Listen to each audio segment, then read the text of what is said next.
Чат GPT придумал мне паркур-комбинацию. Сегодня я попросил чат GPT придумать паркур-комбинацию на этом споте. Честно говоря, он придумал какую-то очень странную комбинацию, но кто я такой, чтобы говорить, что GPT не прав? Не знаю, зачем он здесь предложил бежать, если здесь можно прыгнуть с места, но давайте побежим. О, а как он в конг предлагает сразу прыгнуть? Давайте отдельно сделаем. Чтобы вы понимали, мне этот парапет ниже колена.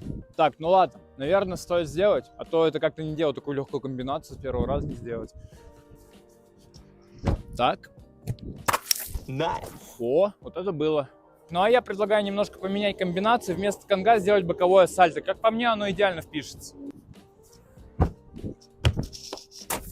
Если вы хотите, чтобы я попросил ChatGPT сделать комбинацию более сложной, то под этим видосом вы должны набрать 1000 лайков или 100 комментариев с просьбой еще. Все в ваших руках.